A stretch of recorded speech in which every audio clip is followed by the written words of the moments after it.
obviously by now, I'm sure you've worked out, I'm here to announce my retirement from AFL football.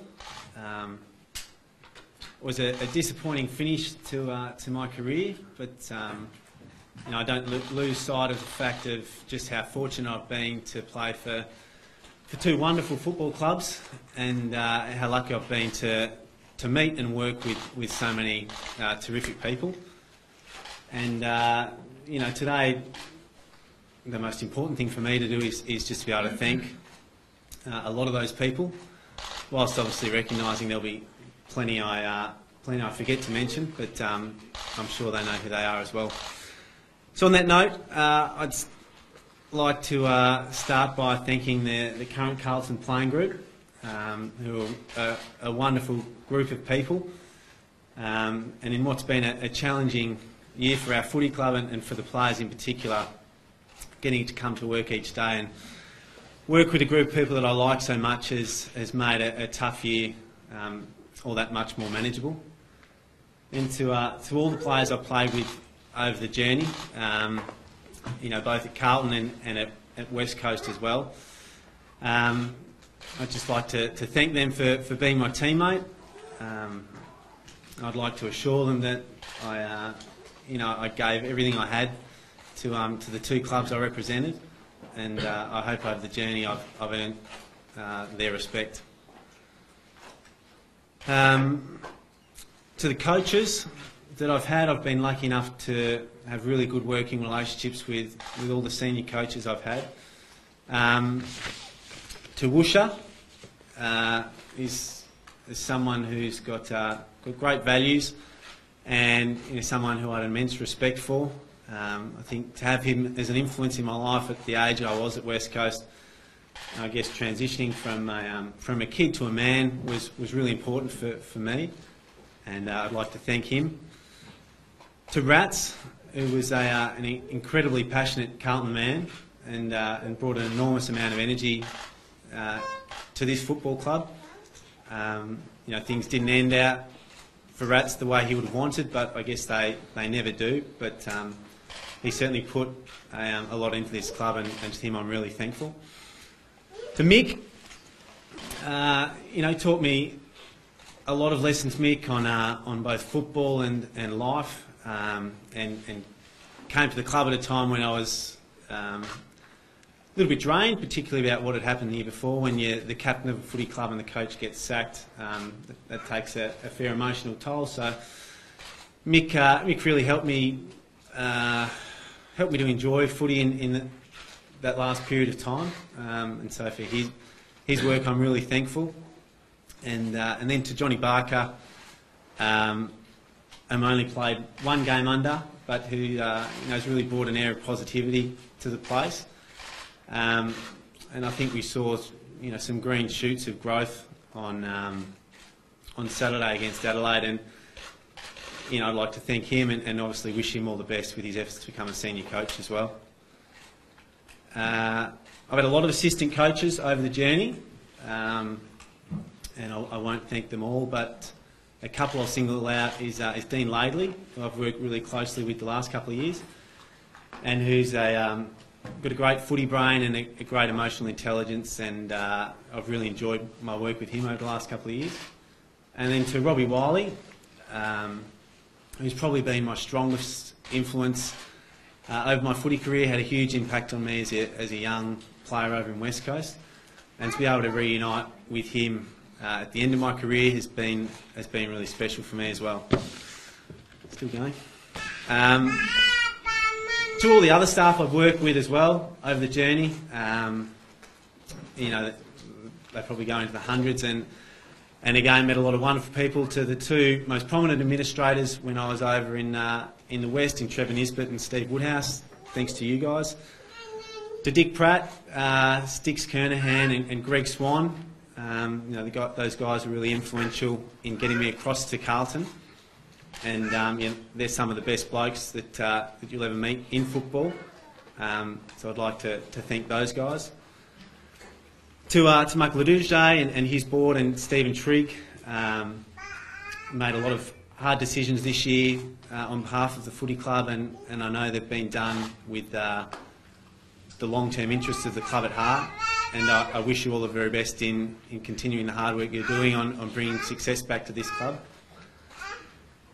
To Paul Connors, my player manager, I think I signed up with him at the age of about 16. He's been worked tirelessly with me in that time, and I was with him as a 16-year-old, and he drove me in here today on my last day as a footballer. So for him to be with me throughout his journey, I'd like to thank him. I'd like to single out Mark Homewood as well, who's our rehab coordinator and physio at the club, and Robbie Wiley was the biggest influence in my first half of my career. Mark Homewood's probably been the biggest influence in the second half of my career. He's put my body back together as best he could, and I certainly wouldn't have played as many games for this football club if it wasn't for him.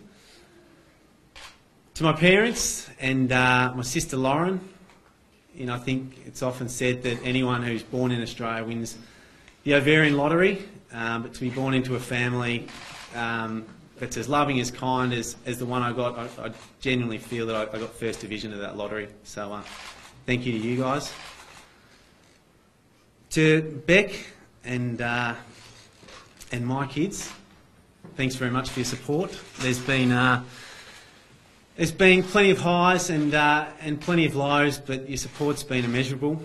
I think there's a natural apprehension as to what comes next when you move away from something that's been such a big part of my life, but knowing that I've got you and the kids to come home to, really makes me feel that whatever comes next, the next chapter is going to be really exciting. So thanks to you guys. And lastly, to the fans.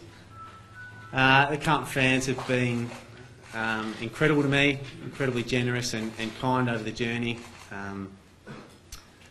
I wish I could have been part of a team that brought more success to you guys, but we did our best, and I thank you and be eternally grateful for your support. To the West Coast fans as well, a big reason why my time over there was so special. So thanks to you guys. And I guess to the Adelaide fans as well on Saturday. It was a really trying time for me as a person, not as a footballer, and just to be shown that level of respect as I was carried off meant a lot. So thanks to you guys too. That's it.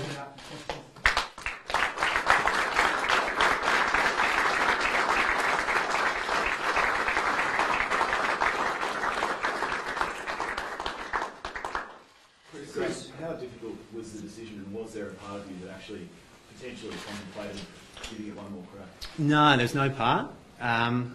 So I couldn't say it was an easy decision, because to walk away from something that has almost been my life's passion was challenging, but I thought 99% once I'd hurt myself that it was an ACL, and not for a second did I think I was going to play another game of footy once that news was confirmed. You felt like a lot of Chris coming off the ground. Say again? It seemed like it lasted forever, that farewell and coming off the ground. Well, it didn't feel like it lasted as long as Lenny Hayes' farewell when he had the 6-week tour of duty. So, no, look, it was a pretty surreal moment. I was just trying to get off the ground, but the umpires wouldn't stop the game. So I said, look, my knee's stuffed. You need to stop the game. They said, we can only stop the game if the stretcher comes out. So we called the stretcher out and didn't get carried out on a chariot but on a medivac. So that's how it ended. But you don't get to write your ending. But as I touched on, it's been an incredibly fortunate journey. Not a magical ending, but a still very special 14 years.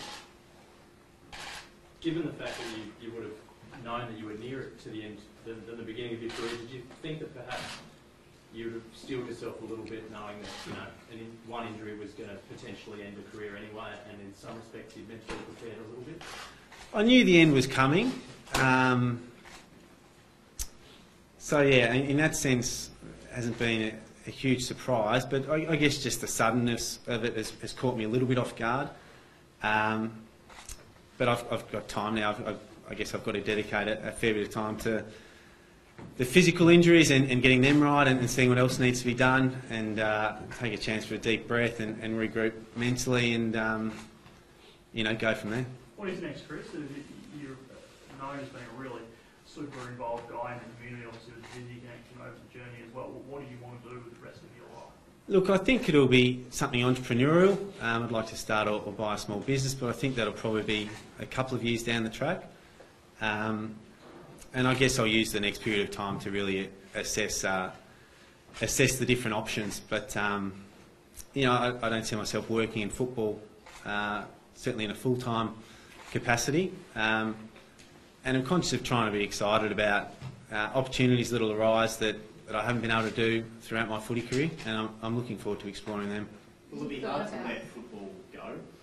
Incredibly hard, yeah. And just seeing the world through the eyes of someone who's no longer a footballer is incredibly strange.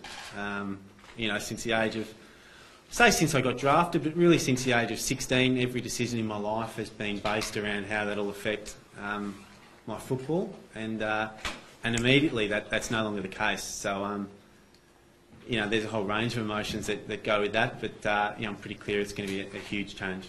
You thought about retiring last year. Are you glad you did go on, because it's been a strange old year? No, well, clearly it was the wrong decision to go on. I know some people get tempted in times like this to try and spin everything positively. As it turned out, it was the wrong decision, but it was very much made for the right reasons. I think if I'd have made the wrong decision for the wrong reasons, then I'd regret that. But my motives were pure, and the decision-making process was sound. As it turned out, it hasn't been a great year, but I'll certainly be left with no what ifs. What would you say it's the wrong decision? Because of the results, or because of the way you played, or because of the injury? Because I didn't play in a win, and I've got to have a knee recon in 2 weeks. They're the two reasons that jump out at me immediately. So yeah, but as I said, not for a second have I lost sight of just how fortunate the career I've had. How close were you to joining another club other than Carlton when you left West Coast? It was a decision that had to be made, and we thought through a lot of different options. I ran into Adrian Dodora at the races in October, and he said, "Oh, we were wasting our time with you because the decision with Carlton was done mid-June, which was completely incorrect." So yeah, it was a decision to be made, and really thankful I chose the Carlton Football Club. Joining a football club is a little bit like having a kid.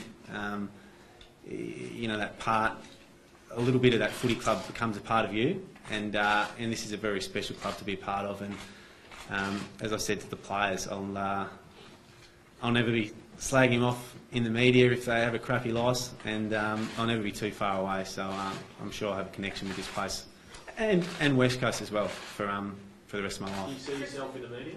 No, I don't think so. And I don't say that begrudgingly, to the media. You guys pay our bills. So, but no, look, I'm excited about exploring some different opportunities, and it's a big old world out there. I'm looking forward to getting busy living in it. Is there a close second, What did Chris? Oscar say? Chris, you explained obviously to the kids what's happening. What's been the reaction from Oscar and Billy? Oh, Billy hasn't said too much.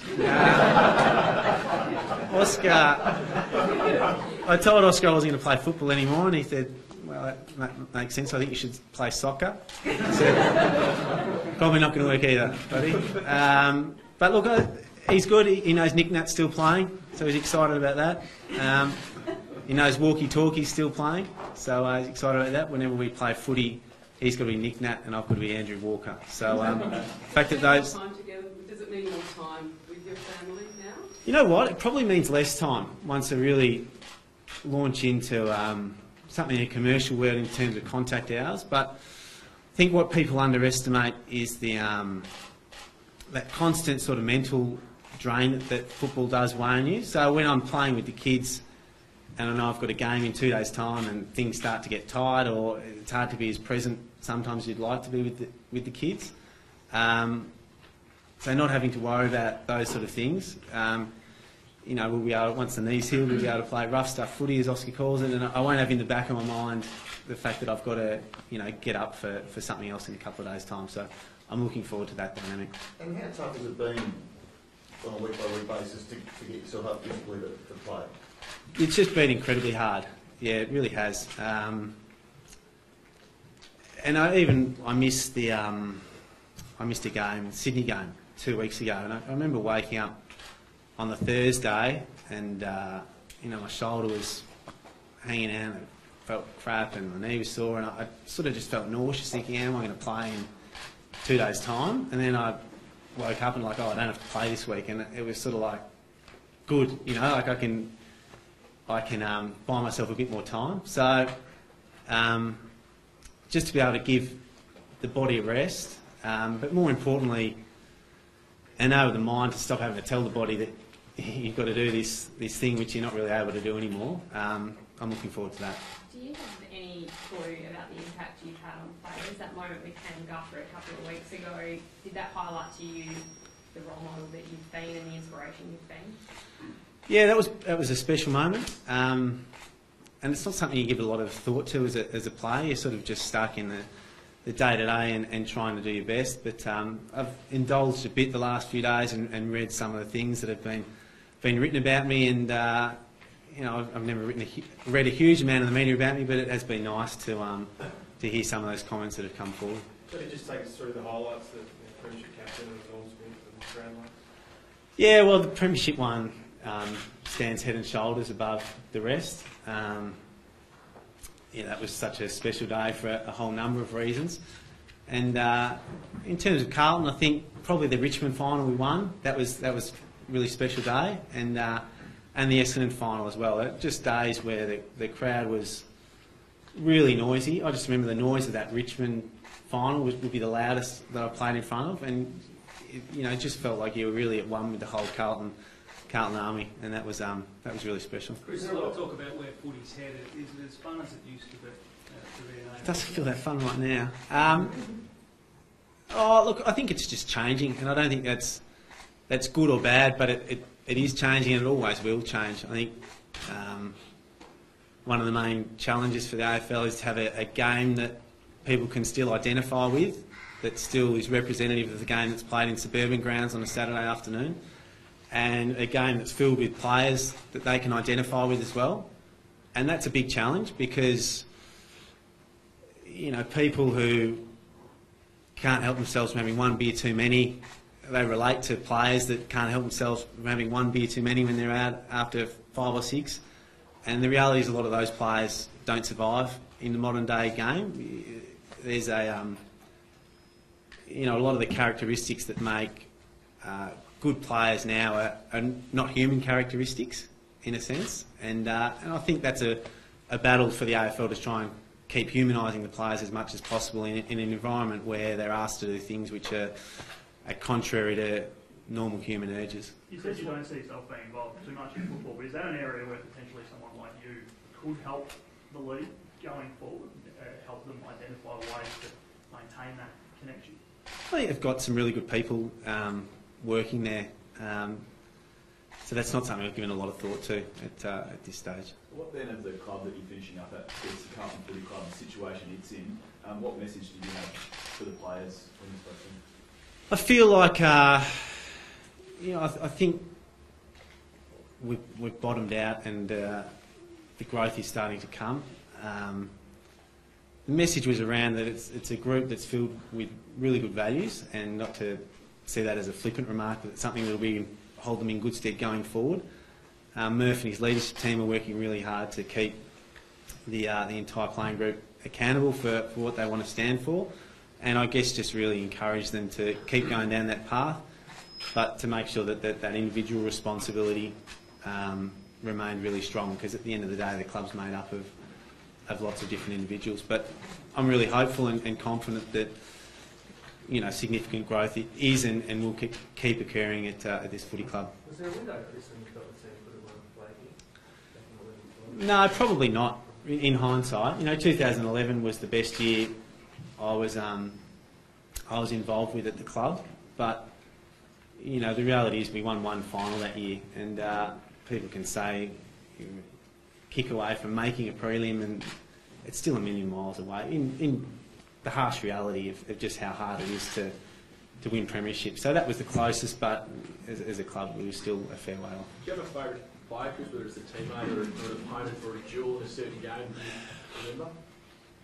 Oh, no, not really. There's been lots of different, special duels. Perhaps a couple of matchups with Adam Goods when we were both up and going back in my former life over in the West are probably some of the more special matchups that spring to mind. When you left West Coast and played against them for the first time and the match up against Adam Selwood, and there's talk about the sledge that you gave them, any chance you want to share it? No, that sledge can never be proven. There's no taped evidence of that, so we'll leave that alone. Just taped evidence of the shoulders? Yep. How are your shoulders though, Chris? I mean, there were doubts about your shoulders even before you started. Yeah. Life after footy is that you're going to have issues there. Yeah, I will. Yeah, so I won't be the first ex-player to have body parts to whinge about. But I guess to have 2 shoulder recos by the age of 17 to get 279 games out, they've served me pretty well. Particularly the right shoulder's paid a pretty big cost for it as well. So I'll be mindful of that, and it's going to be something I've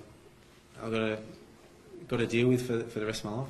How much did you change your game from the explosive West Coast player through the demands of having to adjust what the body was telling you when you came to get a bit more inside player from it seems from an outside perspective? Yeah, it was just what was needed at the time. I sort of lost a bit of my speed from the groin and sort of subsequent back issues, and I just had to adapt. So I did. So it was, that's really what you do as a footballer. You make do with what you've got and try and contribute as best you can. Most of that damage is the last few games at West Coast where you said you probably shouldn't have played, but obviously you did. That damage you long term. Yeah, well, it's hard to know. I mean, the groins were pretty sore, but yeah, I certainly don't think it helped. I think that and I got a bit of a dicky back out of that, and there was certainly a cost. Yeah, there was a cost to that, but that was completely my own doing. There's no one else responsible for that. And very few negative points, a couple of tribunal incidents. How do you reflect on those in the long term? Yeah, just with I feel like I've been involved in thousands of moments on a football field. A few of them were poor decisions, but I remember them in line with the thousands of good decisions I made. That's how I make my peace with that. I think there's a few fans that want to know if your son grows up, do you want him to play footy, and which club does he pick under the father-son rule? Well, he was playing for the Owls last night, which was a new team he's invented. I think we're green and red. Sorry, pink and purple. So, look, he can do whatever he wants. I think he'll probably start Auskick next year, and I don't have strong emotions if he chooses to play footy or if he doesn't. That'll be up to him. Chris, Barry Hall led Sydney to a flag but finish and said he felt like a Dogs man. How do you feel? How do you think you look back? Yeah, well, I think, Oscar will barrack for the Blues, and I think we'll be a Carlton family. But I feel a really strong connection to both clubs. I captained a premiership at West Coast and have some great mates there, and have some great mates here, and a really strong connection to this club. So, probably hard to split him, but I guess we'll sort of be a Carlton family going forward. And making that transition from footy player to footy fan, how much footy do you anticipate sort of consuming? Will you take the kids to the footy on a weekend? Yeah, we will. I'll see how this year goes, because it'll still be pretty fresh this year, and I think I'll start watching the Carlton games, and if that gets a bit challenging, well, I'll have the right to switch off and do something else. So I'll just suck it and see with that. But longer term, football will always play a part of my life, and I'm sure we'll spend plenty of times going to AFL games. What's your advice for young players coming into the game now? If you give them one or two pieces of advice. What are the bits of advice? Look, I think one of the main things, if I had my time over again, would have just been to appreciate the good moments a little bit more. I was always so ambitious and focused on what was coming next that I probably didn't recognise as much when something special had really happened. So maybe I would have tweaked that if I had my time over. We'll go one more. We've got one more. So if you can sum it up in a few words, how do you want to be remembered in your career? Just as a country boy with a heart of gold. Not being from the country, that's going to make it tricky. But, you know, you never know. Our CEO would just like to finish off with something. Not much, Chris, other than to thank you, mate, on behalf of everyone here. The profound impact you've had on football generally and our club in particular. We spoke about the players and the staff. On behalf of everyone who's here, congratulations, you've earned a good rest, mate. Well done. Cheers.